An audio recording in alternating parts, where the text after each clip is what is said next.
Greetings everybody, my name is Crims, and recently me and my brother played through an incredibly hard randomizer on Resident Evil for PC. But before I tell you about it, here's a quick overview of the series in case you're unfamiliar with it and what the randomizer means. Otherwise, you can just skip ahead to this timestamp. I really hope you will enjoy.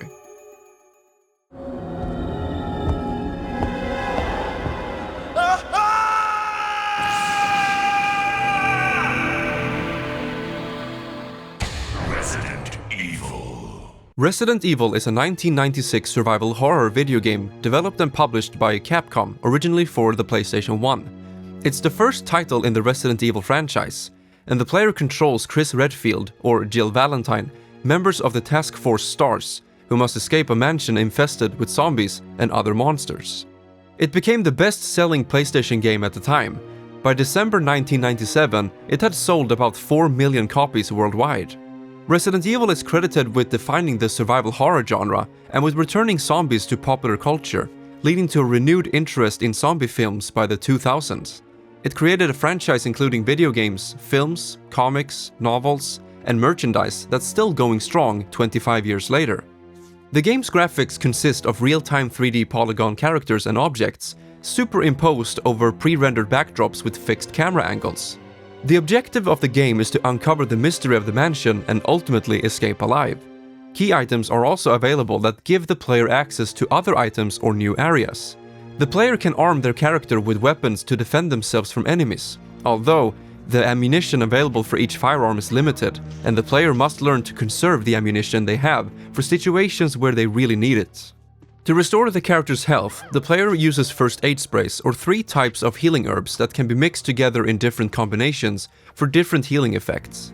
The carrying capacity of the player is limited depending on the character, and items that the player does not wish to carry at the moment can be stored into an item box to be retrieved for later use, even from a different box. To save their progress, the player must pick up an ink ribbon and use it on any of the typewriters scattered throughout key locations in the game. However, the supply of ink ribbons the player can acquire is limited, much like the player's ammunition and healing supplies. In 2002, a remake of Resident Evil was developed over the course of 1 year and 2 months as part of an exclusive deal between Capcom and Nintendo. It was directed by Shinji Mikami, who also designed and directed the original Resident Evil. Mikami decided to produce a remake because he felt that the original had not aged well enough and that the GameCube's capabilities could bring it closer to his original vision. The game retains the same graphical presentation, with 3D models superimposed over pre-rendered backgrounds. However, the quality of the graphics was vastly improved. The remake also features new gameplay mechanics, revised puzzles and script, additional explorable areas, and new story details including an entire subplot cut from the original game. Upon release, the Resident Evil remake received acclaim from video game journalists, who praised its graphics and improved gameplay over the original game. It is often described as one of the best, scariest, and most visually impressive entries in the Resident Evil series. However, the game sold worse than expected, leading Capcom to change the direction of the series to a more action-oriented approach. As if it wasn't enough to remake Resident Evil, an HD remaster of said remake was released for modern consoles in January 2015. The HD version supports 5.1 surround sound, as well as a resolution of 1080p, and a widescreen aspect ratio of 16:9. Although the original pre-rendered backgrounds have a 4:3 format, the developers decided against re-rendering them in 16:9, because it would allow the players to see more of the environment than intended, reducing the sense of immersion and danger. As a result, the developers added vertical scrolling to the backgrounds, which respond to the movement of the character, to fit the remaster's widescreen aspect ratio. A new control scheme was also included, allowing players to move their character in the direction of the analog stick instead of the traditional tank controls. The remaster was a commercial success, breaking sales records. It became the PlayStation Network's biggest launch game, and Capcom's fastest-selling digital game across North America and Europe. Its commercial success resulted in Capcom's announcement of a similar edition of Resident Evil 0 in 2015. Critical reception towards the remaster was mostly positive.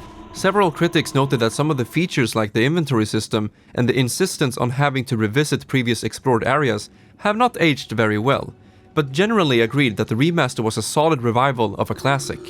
The new control scheme was also considered more intuitive and satisfying, especially for new players.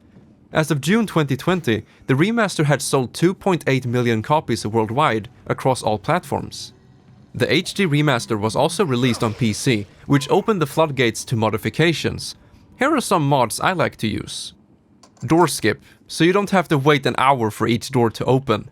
Side note, I personally love the door animation and I find it unique, but when replaying the game for the 50th time, it's nice to have the option to skip it. Health bar is somewhat immersion breaking, but it's helpful to always see your exact health, especially when you're poisoned. Randomizer, the most game-changing mod there is. As the name suggests, it allows you to shuffle the location of all items and locks, as well as randomizing enemies. For example, an ink ribbon could be replaced by shotgun shells. A lock, normally requiring the sword key, may now require a different key. A room of zombies could be replaced by more dangerous hunters.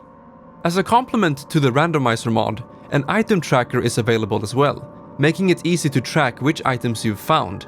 It also works great for videos and streams, so your viewers know how much progress you've made. These mods, specifically the randomizer, breathe so much new life into an already great game. As you know, the sense of discovery is a delicate thing. You can only play a game so much before it becomes predictable. In a game like Resident Evil, I'd say knowledge is more than half the battle. So by randomizing many elements of the game, you're halfway back to that sense of discovery once again. It's truly a wonderful thing. With all of that explained, let's jump into the hardest Resident Evil randomizer seed I've played. A seed is a term to specify a randomizer's layout. In order to beat the game, we need to find every item in the top row of the item tracker, minus the key. Since all locks are shuffled, there is a chance it's non-essential. We find the handgun early, which is a good enough start, followed by the helmet key.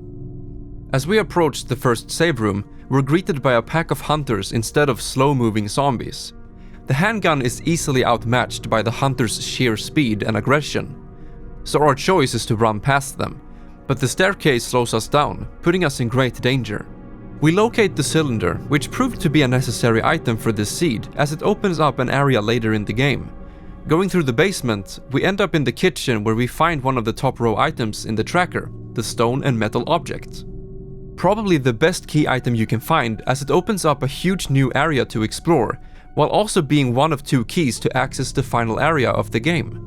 Taking the elevator up to the second floor west wing, we locate yet another top row item, the wolf medal. Most of the items up to this point have been recovery and single-use defensive items. Not bad, but we do need another gun to deal with the hunters and other tough enemies. We unfortunately end up falling to one of the hunters shortly after, marking our first death in this seed. In our second run, we try our luck in the Spencer room. We find the much-needed dog whistle, which is the first item in a chain to ultimately get the armor key. This room, however, triggers a cutscene with Rebecca in dire need of help against a hunter. But as we run to her aid, we die in a much too memorable fashion. Off to the third run we go. This time, we take the stone and metal object so we can access the outside area. Here, we find the sword key and room 03 key. After a hike into the woods with poison in our body, we enter a cabin only to find shotgun shells. Great, but we still don't have the gun itself. Running all this way really does a number on our health, quite literally. A stack of blue herbs is guarded by a silly spider, ridding our body of toxins. The spider is also in the possession of our first ink ribbon, allowing us to finally save the game.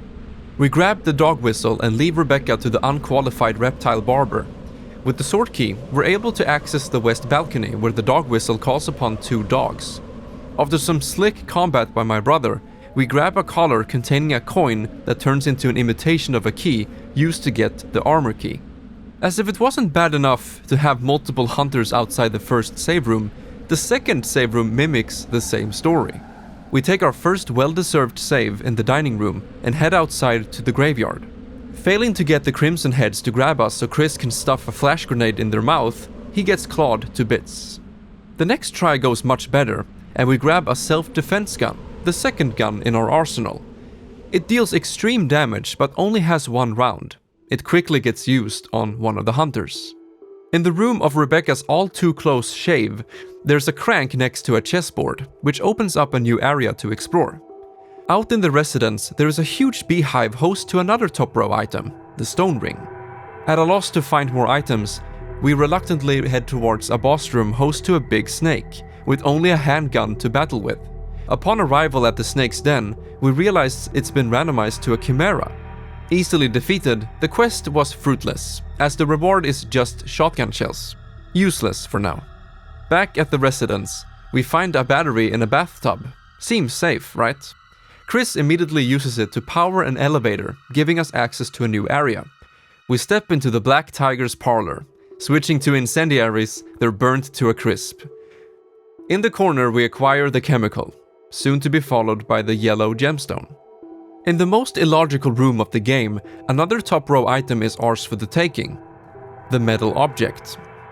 As if the game is laughing, it spits even more shotgun shells on us, totaling 48 shells and still no shotgun in sight. We journey back to the mansion once again to use the chemical and yellow gemstone. The latter reveals the second to last top row item that we need to beat the game, the eagle medal. The chemical unlocks a bunch of green herbs. Equipped with both medals and stone and metal objects, we venture down into Lisa's den, who is replaced by a hunter. Wesker, who we thought was our ally, turned out to be a hunter himself. Entering the final area of the game, the laboratory. We hope to find the last top row item, the fuel supply capsule. Unfortunately, it's nowhere to be found. But with some new key items, we can explore more rooms of the mansion. Rebecca comes back to life so she can practice Moonlight Sonata. Okay. After a lot of fruitless searching for the capsule, we grab the cylinder and head back down into the cave to explore the deepest part of the area. Lo and behold, down here we get the Magnum and, you guessed it, the fuel supply capsule. It's finally go time. Running back to the laboratory, thinking the game is pretty much over since the odds of something stopping us are minimal, something terrible happens. The thing about the capsule is that we first need to add fuel to it, and the ingredient appears to be a nitro compound. Meaning that if you run, it will explode, instantly spelling game over. Then we need to walk with it through a couple of rooms and place it here to refuel the power room.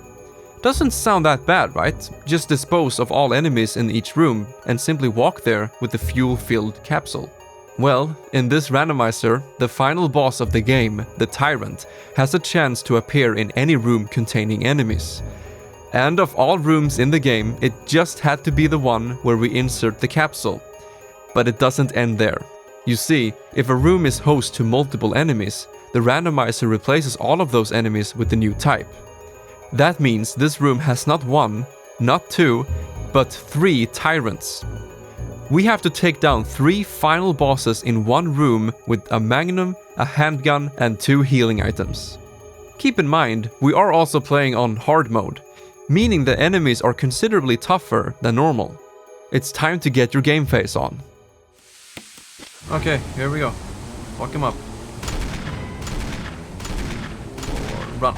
Ow.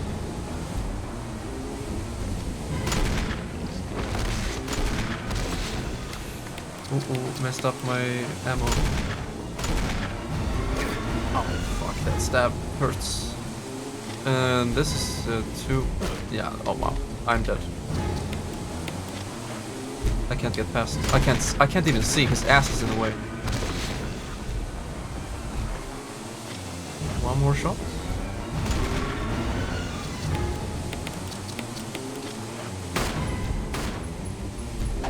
Ow.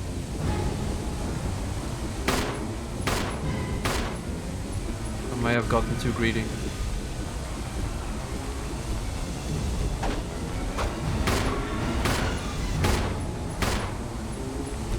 Fuck. Yeah, I'm way too greedy.